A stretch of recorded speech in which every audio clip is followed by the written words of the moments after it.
Thanks for having me, Cody.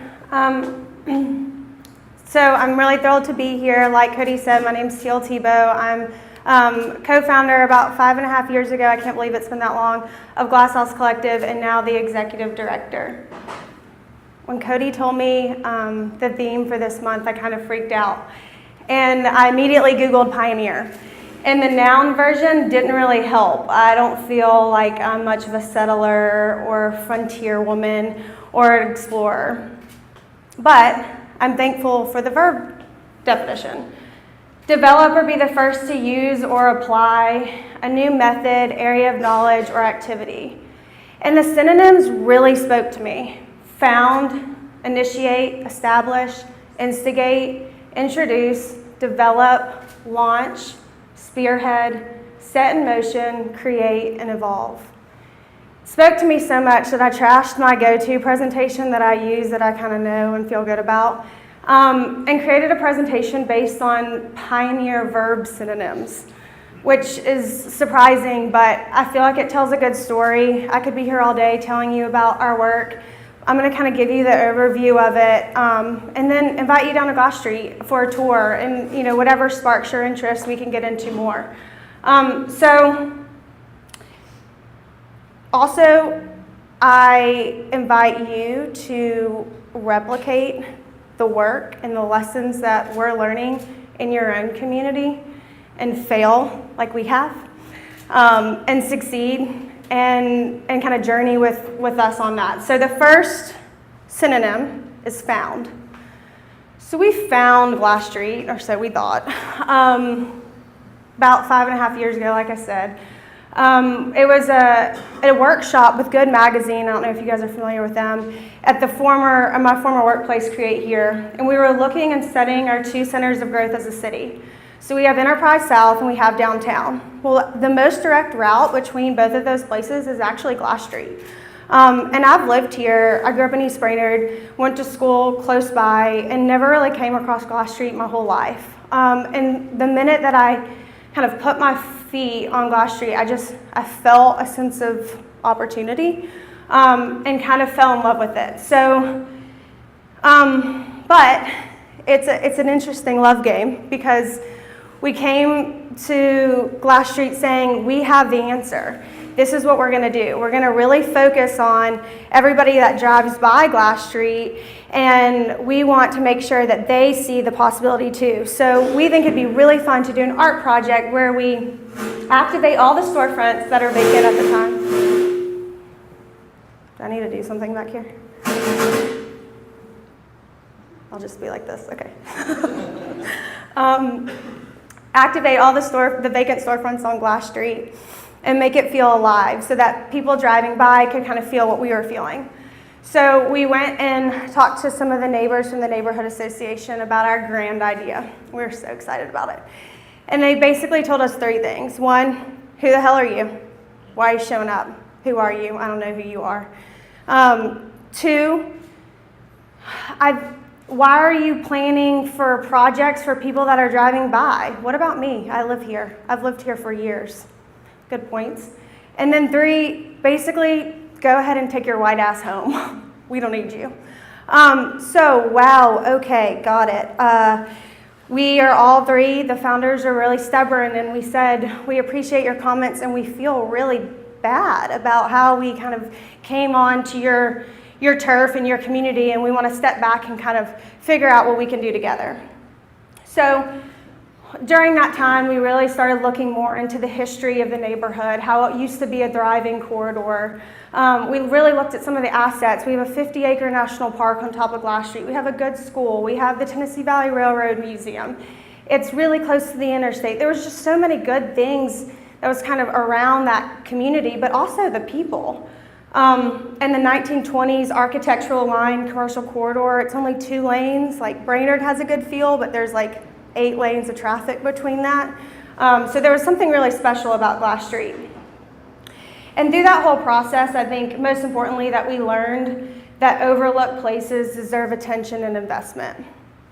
And so as I continue through this presentation, we'll go through a synonym, and then I'll share a lesson learned in that synonym, because we're learning, y'all. We don't have all the answers. We don't know how to make this work. And I just want to be honest with you guys and share these lessons as we go through this.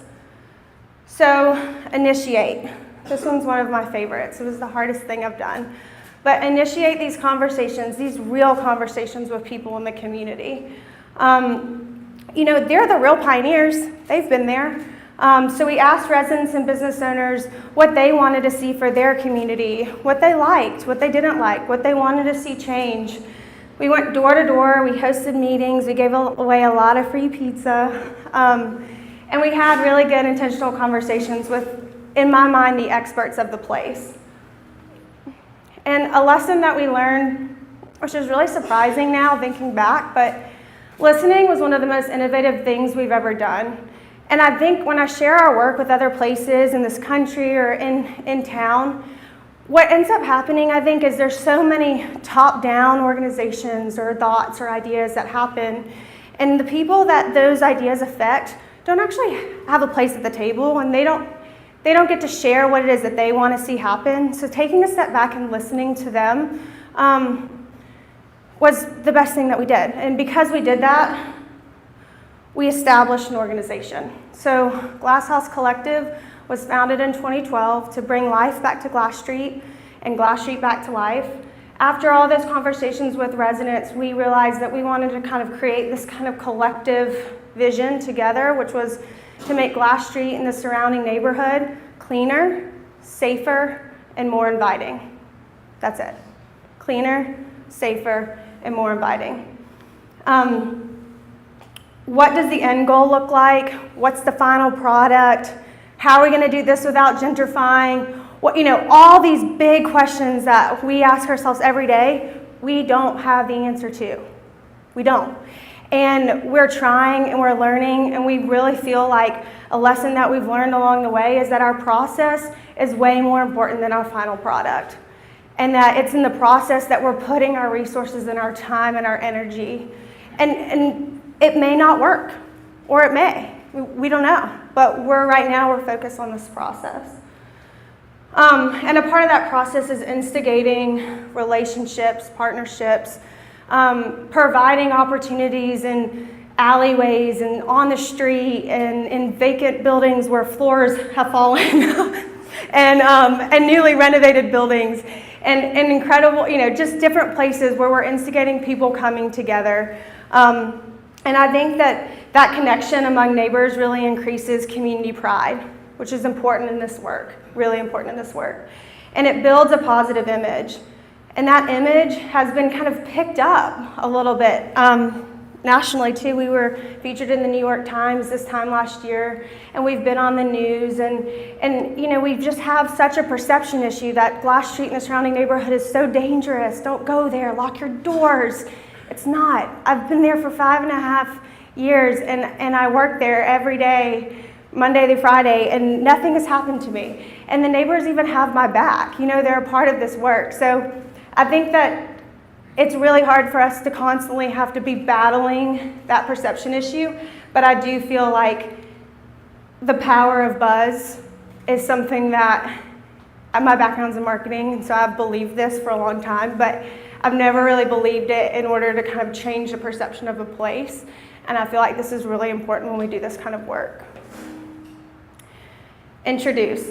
So part of that buzz is introducing you all, people that haven't grown up in the neighborhood or are unfamiliar of the place, introducing them to the place and making sure that you guys have a good, positive time coming. And we've done some crazy events where we've had 2-story tall puppets parade down Glass Street, and these light up pods that you jump on and change colors in unexpected places. And it's brought some of your faces to Glass Street. I see them, and it's brought people off the mountain. It's brought people off North Shore, and we're all by accident celebrating Glass Street together and moving forward in this kind of positive perception of what this place could be.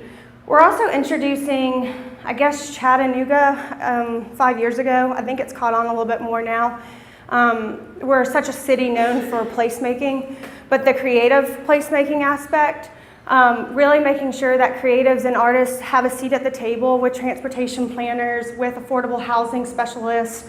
It's important. And it's important because artists and creatives, and we're at Creative Mornings, so you guys should know this, but we are ones that create relationships. We care about that deeply. And so community is defined by relationships, not blocks and streets. And I think that that's really important when we're talking about neighborhood development, because it's so easy to just like pile down and try to figure out what the best solution is for a neighborhood, you know, in our offices downtown, and look at certain buildings and think, oh, what if we put this, you know, this here and that there? But really it's boots on the ground and talking to the residents and talking to the neighbors about what it is that they want to see. So communities defined by relationships, not blocks and streets, is something that we continue to learn and are constantly reminded of. Develop. So we developed a process that ensured that our artist-led and community-involved process could take root. So artist-led, community-involved. And that process was chaotic as hell at the beginning. We didn't develop any process. We were just going. And we then stepped back and said, okay, how can we empower the artist community and our residents to work together? And do we need to force that? Maybe, maybe not, but what kind of process could we develop? So we created these how-to guides, and they're basically like recipes for action. They have tools listed, amount of money, how to do it, and then we pair an artist and a resident to get to work on those two things together, and we pay them because we're thankful for their time and their investment in this community. And that's been everything from creative crosswalks to tree planters. So that's just a few images of kind of what that looks like. We learned the hard way, but really believe that when it comes to neighborhood development, designing with, not for, is the answer. So inviting those benefiting from the work to co-create is really important. And those temporary kind of how-to guide projects help us do that, because it's constantly a reminder of momentum building, because it's temporary in nature. Launch. So I get excited about the temporary projects and could do that all day. But at the end of the day, we also want to create some permanent change, right? So we believe that a lot of our short-term projects lend to long-term change. Short-term, if strategically done right, can lend to long-term change. And so we sometimes, underneath all of the temporary kind of hoopla that we're posting on Facebook and that you guys see a lot of, is really this kind of under the radar, longer planning process that's overwhelming and a lot. And we're partnering with different agencies, like for this one, the Transportation Department of Chattanooga. We put together a streetscape plan. Yeah, I didn't know what that was either, but basically a public space plan of what the intersection at Glass Street and North Chamberlain could look like. And that was based off of community feedback. So like things that we have right down here, like street lights and benches and bus shelters and parks, you know, this community didn't have. And so these were priorities for this neighborhood. And so we got feedback, we created a plan, and then we got the city to adopt the plan, which was huge. But that took 1.5 years. And so after you get everybody and all the neighbors excited about what it is that they want to do and what does this look like, just like sitting back for 1.5 years, like waiting for this to happen, like we couldn't do that. So then that's why the earlier slide of that kind of temporary projects is so important to continue the momentum. But I will mention for this, the city put in about $300,000 worth of investment at this intersection when there was a barber shop and a hair salon. And that $300,000 has been leveraged to $1.3 million from private. So private follows public, and we believe that, and we're looking to do something similar at the Dodson and Glass Street intersection next, so that we can kind of bookend Glass Street. Shameless plug, we're having a block party at that intersection on Sunday from 3 to 6, and we hope you guys can all make it. Through that process, we learned that artists are the one asset that exists in every community. They're there, and it's up to us to tap them into this work and engage them in this, even if it's the nitty-gritty planning. Architects and creatives are a part of that, or the more fun temporary projects. Spearhead. So understanding our capacity or lack thereof. I'm the only full-time employee, and Tara and Whitney are here, and they're part-time, and then unfortunately Nikki couldn't make it because she's on vacation. But we have a small but mighty team, but we realize we can't do all this work alone. And honestly, this work is so much bigger. I mean, you know, affordable housing, you've got Martina here, you've got, launch business planning classes, you've got energy efficiency. There's just so many layers of this work. And so kind of spearheading the platform, saying we're committed to this place, and then kind of hopefully recruiting partners to the table. And here's just a few that we've worked with in the past. And what we've learned is, in order to be productive, that we must be a true collective. And so we have about 42 partners, and that list is growing, and I invite you all to participate in this work because it's going to take all of us. Set in motion. So this one was interesting. There's a lot of things we've set in motion, but I think the most important thing that we've done in this regard is recruit those specific partners that truly care. They care so much. They're out there, they're listening, they're boots on the ground, they're attending the meetings at 7 o'clock at night when you just want to go home. And some of those partners, just for example, is Habitat for Humanity's Neighborhood Revitalization Project. I wasn't familiar with them before they came out. I just knew of Habitat as building new homes. They're doing that in the neighborhood, but more importantly, what they're doing is critical home repair on homeowners' homes. So, we started and we were kind of throwing lipstick on a pig. We were like, oh, we'll make your porch pink and pretty, and that's fine, but not when the porch is falling in, not when the roof is caving in. And so we've been able to kind of partner and lend that kind of brush with kindness alongside of the critical home repair, and it's been incredible, and our neighbors have been so thankful, and we've received more support from neighbors through that process. And then Empower's doing some good work on empowering renters to kind of get their energy bills down and save some money. And then, we've created this kind of block leader group, and they're continuing to kind of look at the neighborhood and with a safety lens and bring people together. So I think the kind of set in motion is, we spearheaded this work, we brought these neighbors in, these partners in, and now these partners are really creating a new momentum and excitement in the neighborhood, which is kind of exactly what we're here to do. Kind of exactly what we're here to do. And through that, we've learned that time is our greatest investment. There's a lot of investment that needs to happen in an under-resourced place, right? And there's a lot of resources we can bring, but if we're present and we show up every day, that's the greatest investment we can do. Create. This one's fun. I wish Rondell Cryer was here. He is an artist that has a studio on Glass Street called Studio Everything. There's welding, there's woodworking, there's mentoring, there's glass blowing, there's all of the things in regards to create that happen at Studio Everything.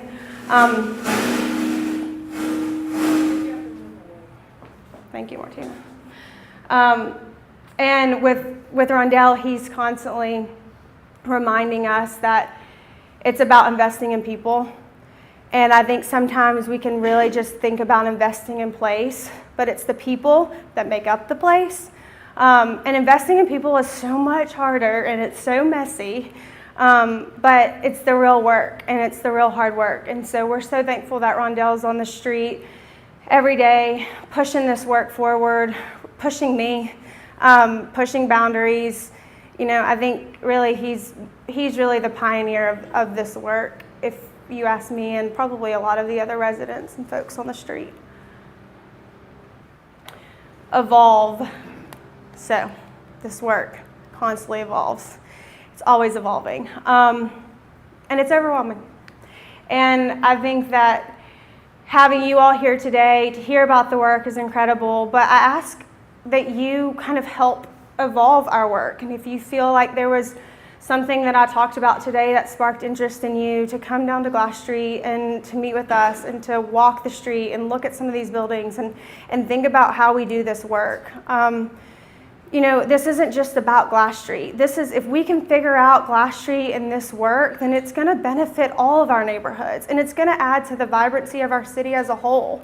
And I think we're all kind of craving that. I know I am. So as we evolve, I think it's also important to know that you may not fall in love with Glass Street, and I get that. It's okay. And if Glass Street doesn't speak to you, maybe your own community does, and maybe in your own backyard you want to take some of these lessons learned and do that there. I invite you to do that, and I just would like to let you all know, so you don't burn out, because I've been there and done that, is that we need to leave more room for failure than success when we do this kind of work. And then in closing, I just wanted to show you guys some faces of the real pioneers out there every day, some residents, some artists, some of our staff. These are the true pioneers, and we're so thankful for them, and we couldn't do this work without them. So thank you all for having me.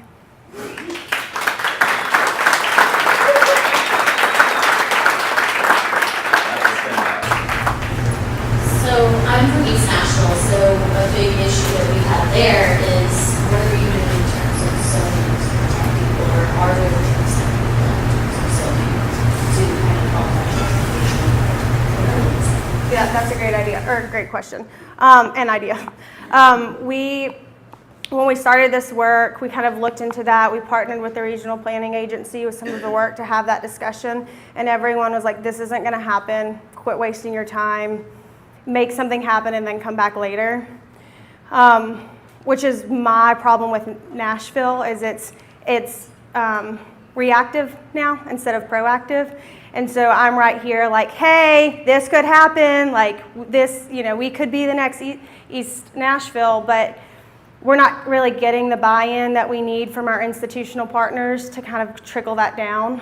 So I think on our end, what we could do is advocate our residents to figure out what kind of zoning needs to happen, and we could commit to that. But when it comes to like actually putting that at play, that's a partnership question that we're saying, hey, let's be proactive about. So fingers crossed, but we're thinking along the same lines as you. Good question. At what point during the process did you approach either city government or municipal? Like, how much planning or how much research, how much listening did you do before you started talking to, I don't want to use that power structure, but just folks? No, that's fine. So we let the power folks know what we were up to on the front end. We needed to in order to apply for this really risky grant. I think I was like 23 at the time. We're all so young.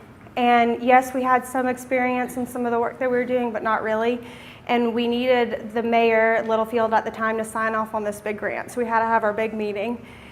And he actually lived on Missionary Ridge and had seen the potential of Glass Street. It was on board, which was incredible. So we get a $300,000 grant to start this work as babies. It was incredible. And so because of that, we said, hey, because we're bringing $300,000 to the table from outside this city, will you match that? And that was the conversation, and we didn't know what that match was, and we were honest about it. And then when we did all the listening and we wanted to do that streetscape plan, then the city came on and said, okay, well, with our community development block grant dollars, that will be our matching pot of money for this work. So they were a part of the work, but then I'd say like a year and a half in, you actually started seeing their work play out. And we're hoping to do the same thing at the intersection of Dodson and Glass. So we're having conversations early on, we're starting the planning now, and then we're hoping to see the monies come through in about a year.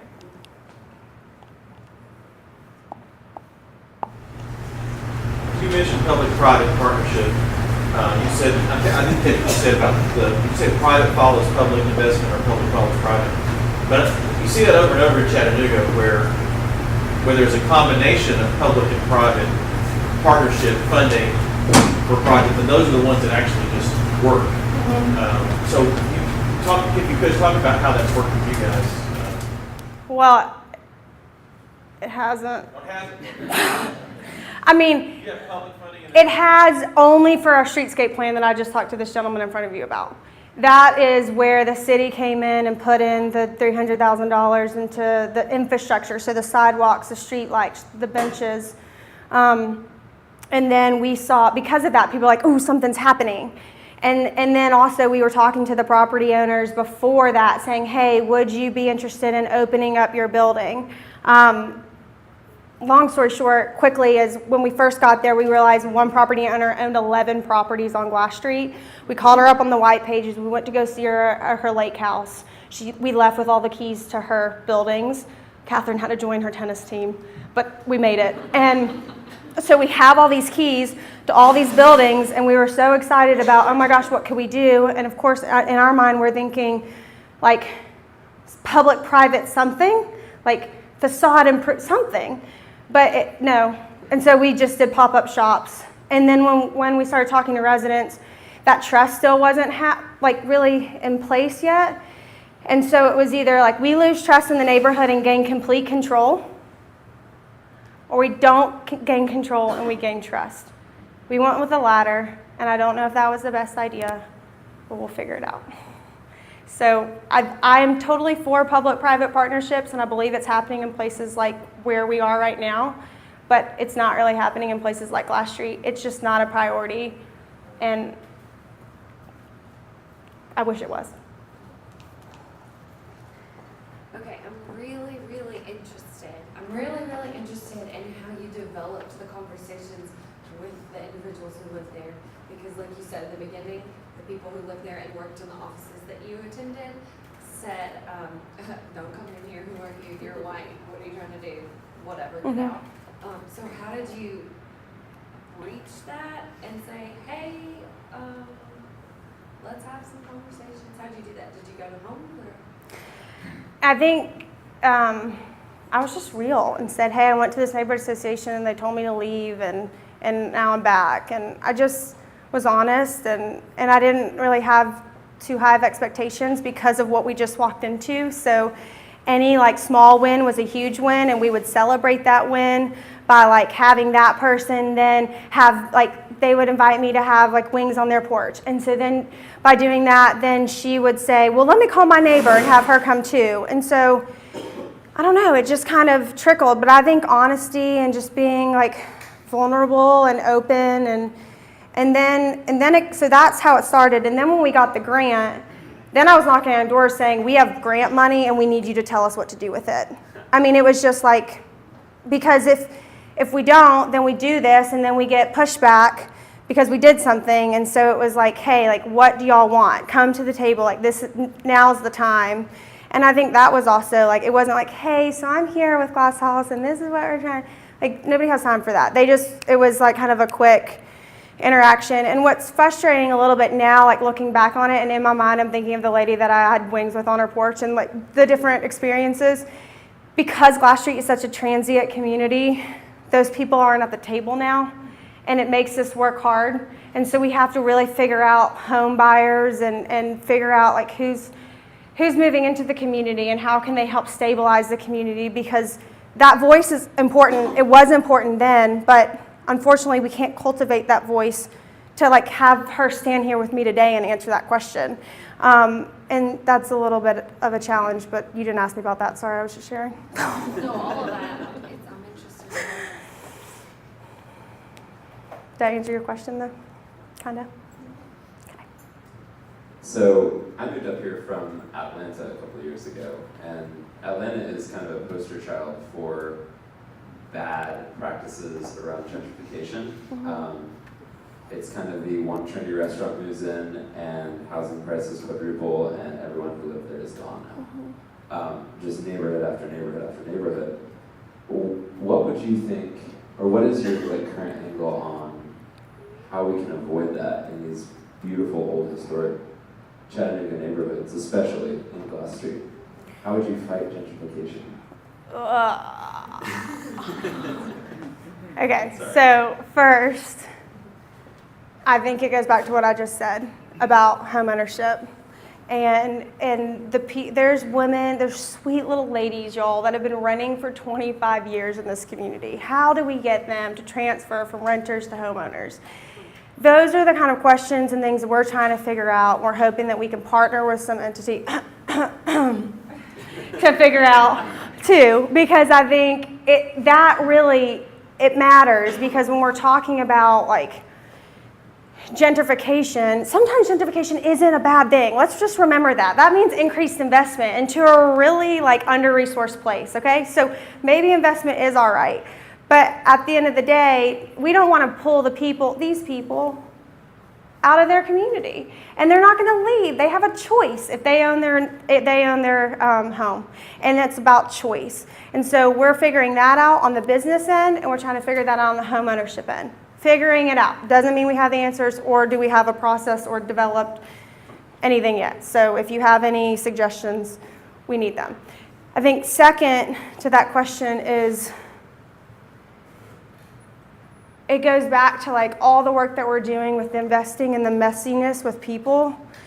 It's like it's making sure that these folks in this community are empowered and feel like their voice is heard and that they can advocate. So when a big box retailer or whoever is moving into the community, that they can step up and say no.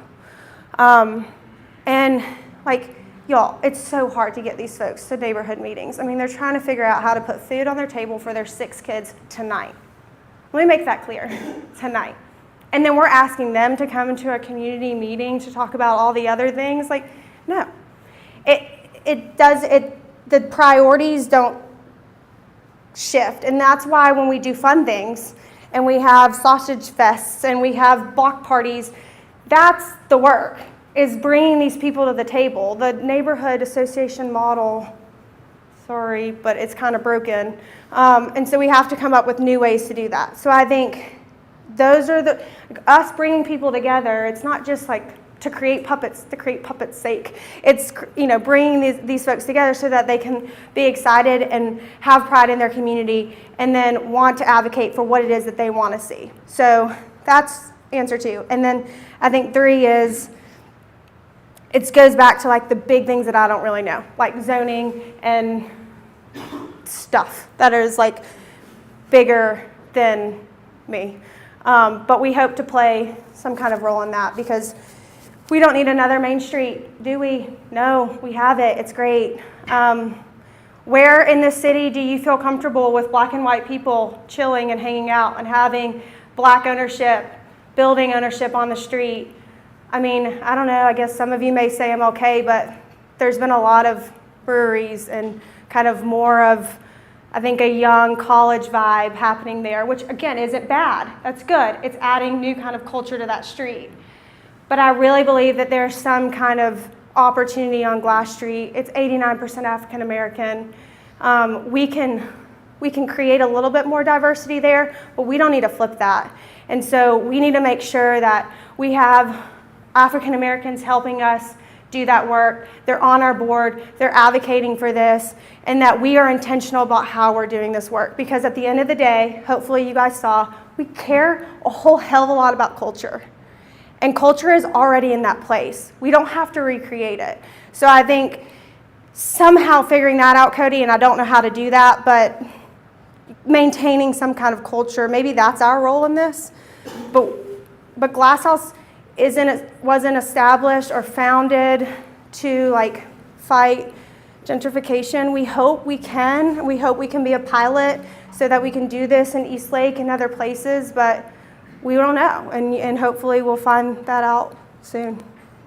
And it will be a successful model, but we're also open to the fact that it may not be. We're rooting for you. Thanks. Last question. Is there anything that the Chattanooga creative community can do to help?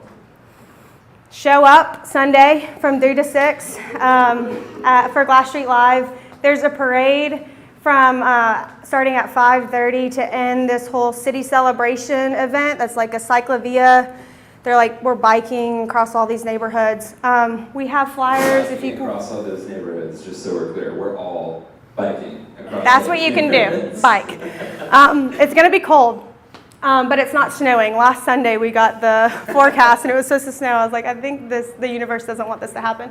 But there's flyers about the event on your way out, or Whitney has some. And I think just coming to Glass Street and feeling kind of what we've talked about today is a good first step. And then my email's teal@glasshousecollective.org, or you can just go to glasshousecollective.org and message us. But like, I think that's an excellent question, and we can't just talk about this word. We have to do something. And so we're all responsible for doing something, and if that's showing up to a block party, that's awesome. But if you want to do more, we're there. We work on Glass Street every day. We hope to see you. Thanks. Everyone give it up for Teal.